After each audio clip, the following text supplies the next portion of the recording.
of transmissibility of forces. This law states that the condition of equilibrium or of a motion of a rigid body. So either the body is in equilibrium or in the motion. So that rigid body will remain unchanged.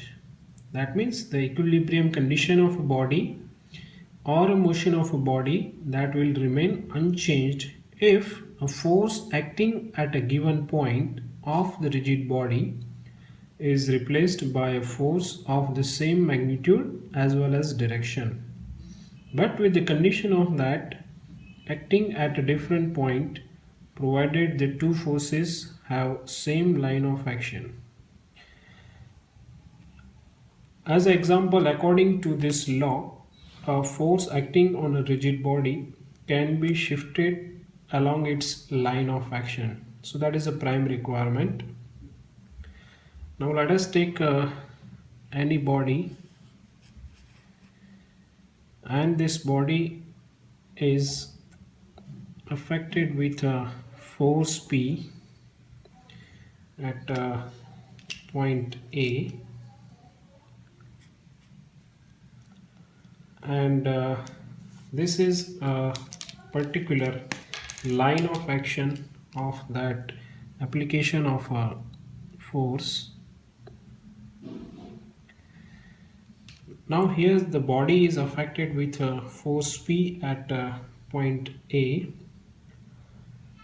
So force is acting in a particular direction with a particular line of action.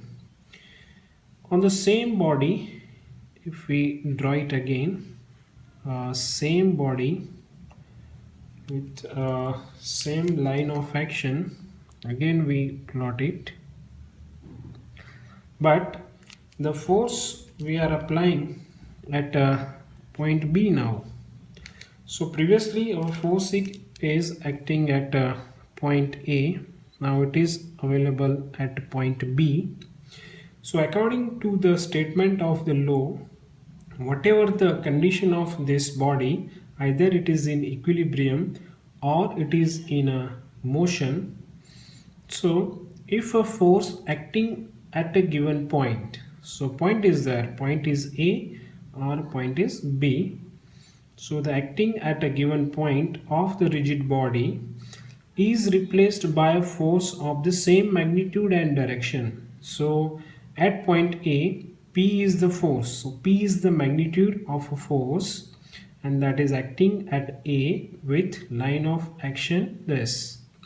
So that will be replaced from point A to B with on the same line of action, that means with the same direction, and P is the magnitude, that means the same or a similar magnitude. The same magnitude and same direction. But with this condition, but acting at a different point. So point is again different, A, and now it is B, provided the two forces have same line of action. Yes, line of action will be the same. So if this is the condition, so this we equalize that. So in this, a push type force that is resulting into the forward motion of this particular body. Now it is a pull type force that resulting into forward motion of this body. But whatever the condition of this, either that is in equilibrium or the motion, when we apply a force with a similar magnitude and the direction at one point or either another point with maintaining the condition of the similar magnitude, similar direction, and on the line of action, there will be a no change in the condition of a particular body. So here it is observed that though the forces is shifted from A to B, the effect, so that is a forward motion effect of a body, that will remain same. So that law would be satisfied, but there are certain points that required to be considered for this particular law.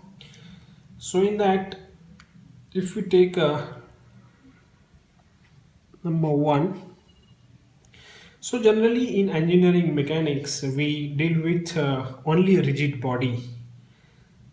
So if deformable body is there, so that law will not hold good. So for deformable body, this will not hold good, right?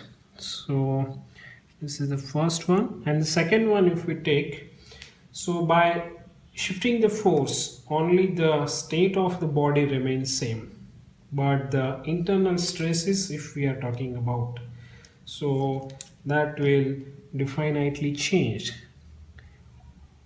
So internal stresses will change. Okay, that will not remain same. So whenever force is acting here, so definitely there will be a stress generation or the maximum stress available at this location. Now when we shift that force, so the stress concentration is now shifted on B, so there will be a change occur during the application of the force at a different point. So these 2 points are majorly important to consider in a law of transmissibility of the forces. Thus, this law is helpful in simplifying the difficult problems by changing the nature of forces from push to pull type, or vice versa. So this is all about transmissibility of forces.